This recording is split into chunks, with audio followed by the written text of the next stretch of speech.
주신 주님 주의 나라 임하셨네. 이 땅 위에 주님께 영광.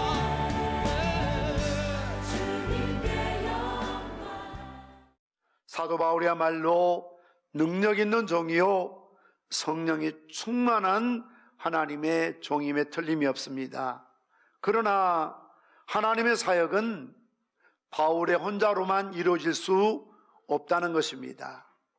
거기에는 함께 사역을 돕는 좋은 동역자가 필요합니다. 바울에게는 아주 아름다운 동역자들이 있었습니다. 그래서 오늘 로마에 보낸 편지를 마무리하면서 그동안 도와주고 힘이 되고 위로가 되었던 동역자들을 소개하면서 그가 이런 선교 사역에 성공할 수 있었던 것은 이와 같은 동역자들이 있었기 때문이라는 사실을 밝히고 있습니다. 우리 교회 안에, 우리 주변에 좋은 신앙의 동료, 친구, 선배, 후배, 영적 지도자가 있다는 것은 실로 큰 축복이 아닐 수가 없습니다. 사도 바울의 리더십의 특징 중 하나는 사람을 좋아하는 리더십이라는 겁니다. 우리 한번 받아서 합시다. 사람을 좋아하는 리더십, 사람을 좋아하는 리더십. 그렇습니다. 우리는 무인도에서 혼자 사는 존재가 아닙니다. 작게는 가정 안에서, 또 친척과 일가, 교회 안에서, 또는 회사나 학교 안에서 여러 사람들과 더불어 살아갈 수밖에 없는 사회적 존재인 것입니다. 그런데 중요한 것은 사람으로 태어나서 사람 가운데 살면서 사람을 싫어하는 사람들이 많이 있습니다. 사람이 오는 것을 싫어하고 만나는 것도 싫어하고 피하고 싶고 또 심지어는 은둔 숨어 지내는 사람들이 있습니다. 한마디로 말해서 대인 기피증이 있다는 것입니다. 그러나 오늘 본문에 바울을 보십시오. 그는 아직까지 로마에 가본 적이 없습니다. 그럼에도 로마에 보낸 편지 안에 무려 26명이나 되는 이름을 거명하면서 무난하라, 무난하라, 무난하라고 말하고 있습니다. 얼마나 요즘 말로 말하면 인맥이 넓은 사람인가 하는 것을 엿볼 수가 있습니다. 여러분들이 우리 교회 신앙생활 하시면서 정말 가깝게 지낸 사람 26명 정도 있습니까? 통계에 의하면 어느 한 교회에 내가 친한 사람 7명만 있어도 교회를 옮기지 않는다고 합니다. 그런데 마음을 터놓고 대화하고 교제할 만한 7명이 없다는 것이죠.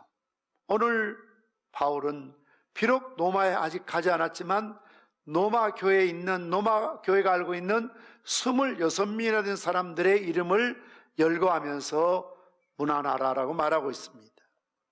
어떤 사람은 우리가 들으면 알만한 사람이기도 하고 어떤 사람은 전혀 생소한 이름입니다. 어떤 사람인지 그에 대한 정보가 하나도 없고 이름만 나타나 있는, 물론 바울은 잘 아는 사람이겠지만 사도행전이나 그가 보낸 서신서에 어떤 정보가 없이 이름만 등장하는 인물들도 있습니다. 한 가지 알 수 있는 것은 바울은 참 사람들을 좋아했던 것 같습니다. 사람을 좋아하는 사람에게 사람이 붙고 사람이 따르고 사람들이 함께하게 되어 있습니다. 그러므로 특별히 리더는, 영적인 지도자들은 무엇보다도 사람을 좋아해야 합니다. 오는 것도 좋아하고 가는 것도 좋아하고 만나는 것도 기쁘고 함께하는 게 즐거워야지요.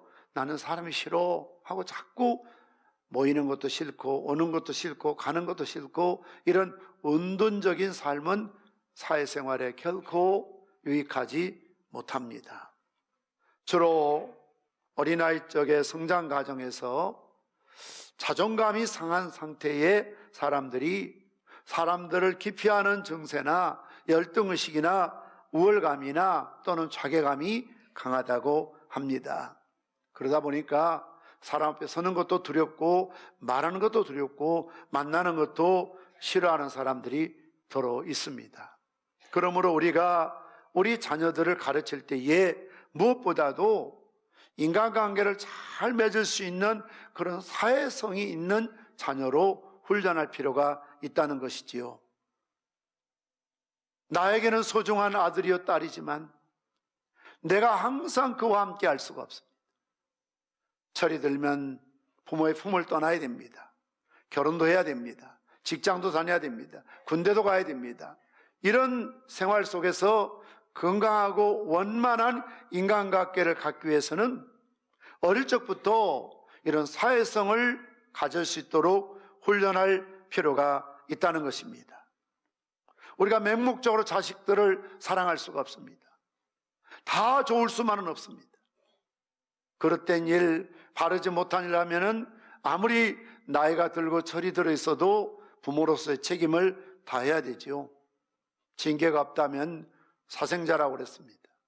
정말 부모로서 결혼했든 미혼이든 어떤 역할하든 부모의 입장에서 도리를 다 할 수 있어야 하는 것입니다. 요즘 신세대 우리 젊은 학생이나 청년들 보면 사랑할 줄 모르고 봉사할 줄 모르고 섬길 줄 모르고 정리할 줄도 모르는 그런 자녀들이 많이 있다는 것입니다. 사회성이 있는 자녀로 키우는 것이 공부를 더 잘하는 것보다 중요합니다. 아무리 1등, 2등 공부를 잘해도 인간관계에 성공하지 못하면 살아남을 수가 없습니다. 좀 공부를 못해도 그래도 대인관계가 좋은 그런 사람이 리더가 될 수 있고 보수가 될 수 있고 지도자가 될 수 있거든요. 예수 믿는 우리 자녀들이 독선적이면 안 됩니다. 사랑할 줄 모르고 봉사할 줄 모르고 양보할 줄 모르고 이웃의 아픔을 모르고 내 것을 줄 줄 모르고 자기만 것을 알려고 하고 심지어는 어른이 되어서도 커피 한 잔 살 줄 모르고 늘 대접만 받으려고 하는 이런 거지 근성, 공짜 근성을 버려야 되거든요. 성경대로 주라. 받는 자가 복이 아니거든요.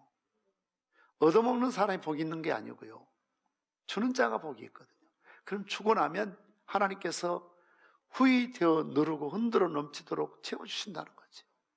그래서 어떤 분들은 평생을 그렇게 생각합니다. 없으니까 대접 못하고 여건이 안 되니까 봉사하지 못하고 섬기지 못하지. 목사님, 나도 부자면, 나도 누구처럼 돈을 벌면, 나도 사장님이면, 나도 얼굴 많으면 얼마든지 나도 대접할 수 있습니다. 천만의 말씀 만만의 콩떡. 속지 마십시오. 베풀지 않아서 가난한 겁니다. 가난해서 베풀지 못하는 것이 아니고요. 물론 그런 게 상황이 있을 수 있지만 제가 보니까요, 가난해서 못 베푸는 것이 아니고 베풀지 않으니까 평생을 가난이라는 짐을 못 벗어나는 겁니다. 왜요? 성경이 그렇거든요. 자기 돈 안 아까운 사람이 어디 있습니까? 다 그 사람도 아깝지요. 힘들게 번 돈이죠. 어떤 돈인데요. 그럼에도 왜 우리가 이것을 흩어구제하며 섬기고, 우리 교회도 외부에 나가는 걸 다 전략하면 우리 교회 부목사 둘, 셋을 더 쓸 수 있으니까 우리로서는 얼마나 편리하고 좋은 일이 많이 있겠습니까? 직원들 더 쓸 수 있으니까요. 그럼에도 불구하고 우리가 회회나 군성교회나 농어촌이나 이런 미자립 교회들을 왜 도와야 합니까? 그래야 우리가 복을 받고 우리 자녀들이 복을 받고, 그래야만 무엇보다 주님 나라에 가서 받을 상급과 영광과 면류관이 많을 줄 믿습니다. 오늘 사도 바울도 그런 측면에서 너무나 아름다운 그런 인간관계를 맺고 있습니다. 오늘 본문의 13절 말씀 보십시오. 우리 함께 읽겠습니다. 시작. 주 안에서 택하심을 입은 누포와 그의 어머니에게 문안하라. 그의 어머니는 곧 내 어머니니라. 예, 오늘 바울이 26명을 문안하라. 여러 가지 이유들 말합니다. 헌신한 사람, 인정받은 사람, 충성한 사람, 심지어 목이라도 눈이라도 내어줄 만큼 주의 종을 선대하고 섬기는 사람, 잊을 수가 없지요. 그런데 참 특이한 한 부분은 13절 말씀처럼 주 안에서 택하심을 입은 누포와 그의 어머니에게 문안하라. 그의 어머니는 곧 내 어머니라고 말씀하고 있습니다. 루포는 헬라어로 루폰 또는 불다라는 그런 뜻을 갖습니다. 머리카락이 약간 붉은색을 가리켜서 소위 루폰이라고 합니다. 이런 이름은 로마나 이랍에서 흔한 이름이었다고 합니다. 그런데 이 루폰은 마가복음 15장 21절에 언급되어 있는 누포와 동일 인물로서 골고다에서 예수님 십자가를 진 바 있는 구레네 사람 시몬의 아들이라고 해리슨 메이어 같은 신학자, 주석학자가 말하고 있습니다. 사도 바울은 그 루포에 대해서 말하기를 주 안에서 택하심을 입은 자라고 말합니다. 다시 말씀드리면 구레네 시몬은 뜻밖의 억지의 십자가를 지게 되지만 그는 예수를 믿는 사람이 됩니다. 그래서 그 아내도 예수 믿고 그에게 두 아들이 있습니다.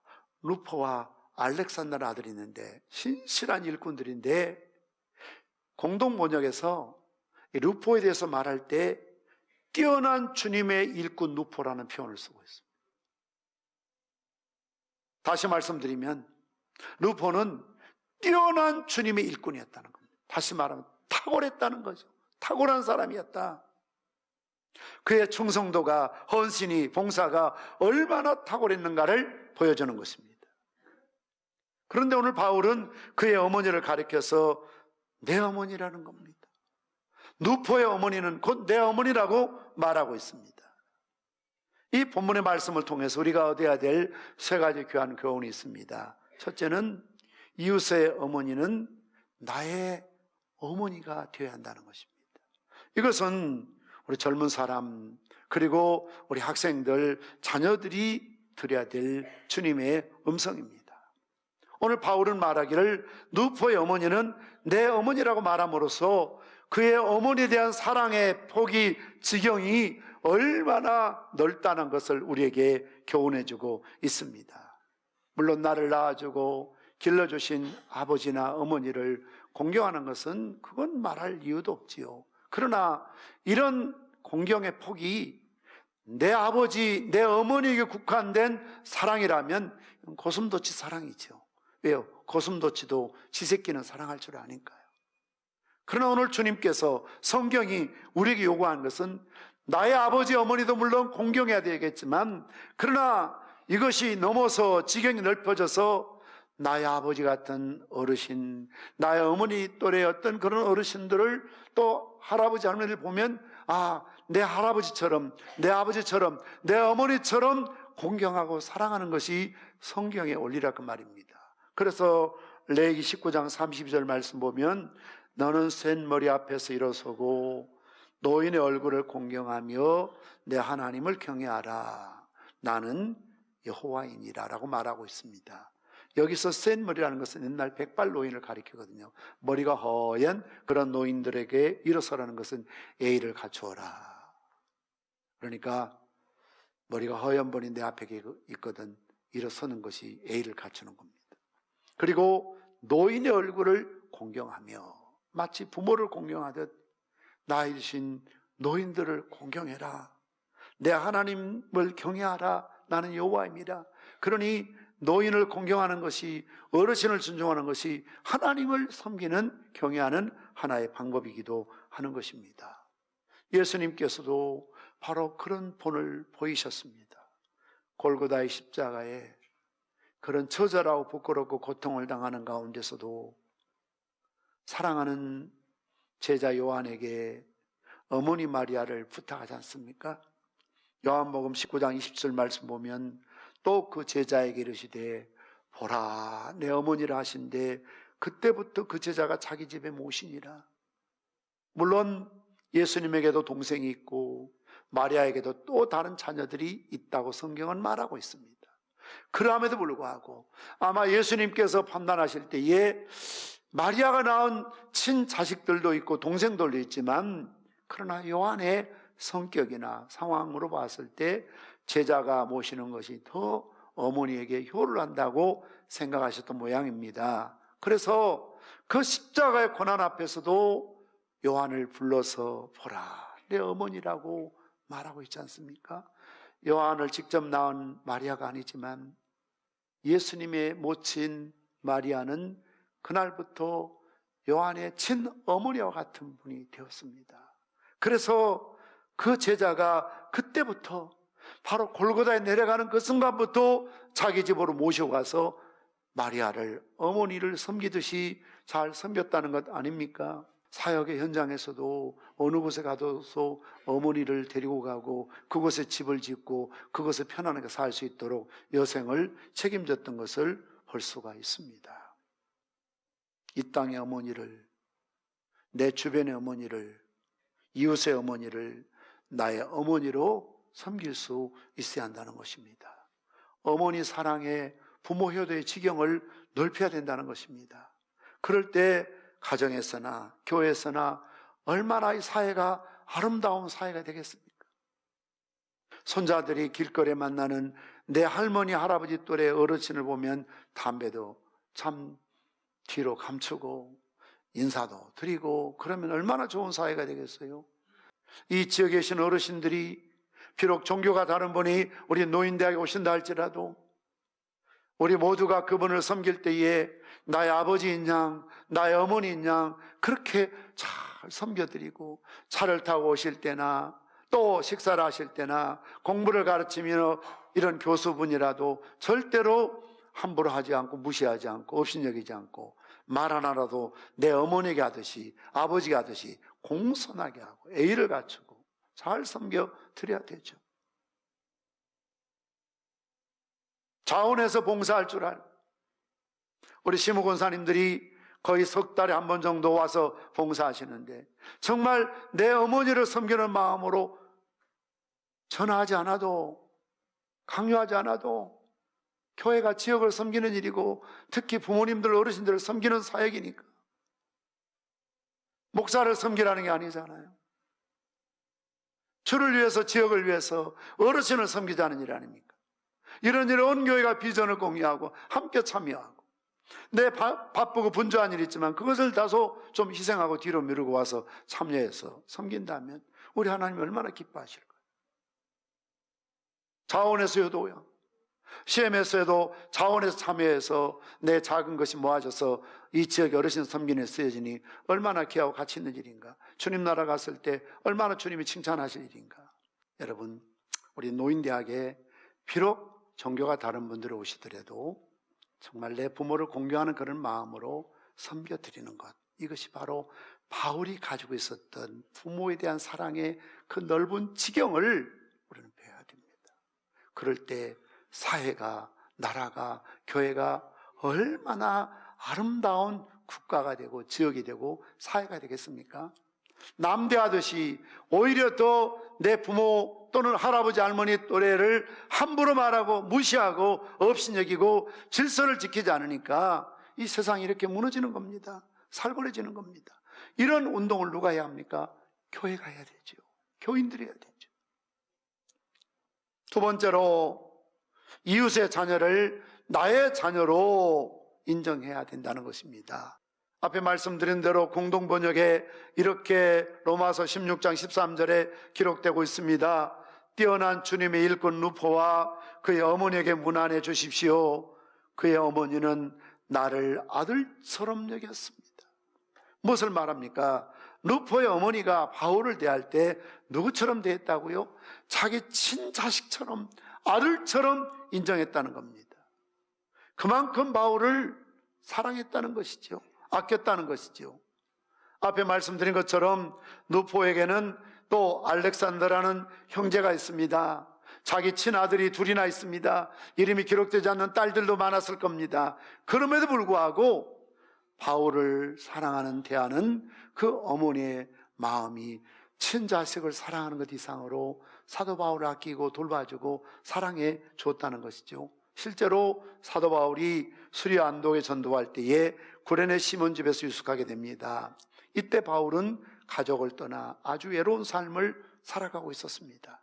그 모습을 본 누포의 어머니가 그를 자식처럼 모성 어린 돌봄과 따뜻한 친절과 사랑으로 지켜주고 먹여주고 입히고 돌보았다는 것이죠. 그러니 바울이 누포의 어머니를 생각할 때마다 내 어머니다라고 생각할 수밖에 없었던 것입니다.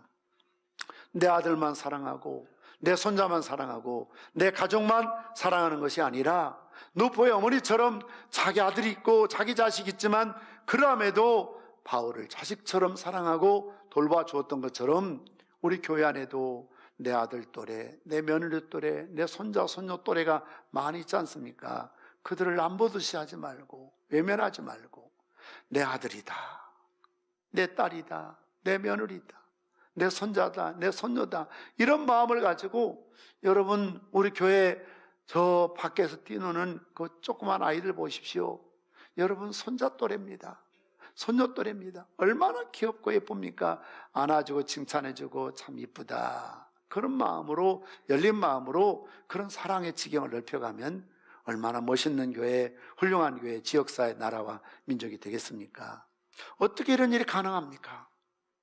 인간의 의지로, 노력으로, 착한 마음으로 한두 번 가능할지 모르지만 이런 일이 지속할 수 있는 그 비법은, 그 힘은, 그 원천은 다른 데 있지 않습니다. 오늘 그것을 사도 바울은 13절 초두에서 밝히고 있습니다. 주 안에서 택하심을 입은 자라는 겁니다. 그렇습니다. 누포의 어머니는 주 안에서 택함을 입은 사람이었습니다. 우리는 창세전에 하나님의 선택받은 백성입니다. 사랑 안에서 우리를 불러주시어서 오늘도 이런 아가페적인 사랑과 은혜 속에 살아가고 있습니다.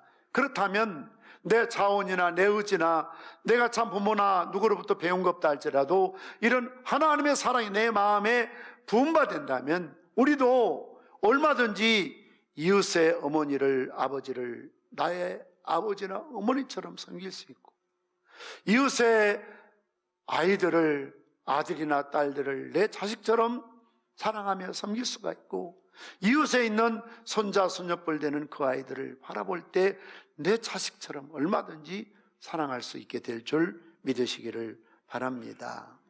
미국의 심리학자 골든 올포트는 말했습니다.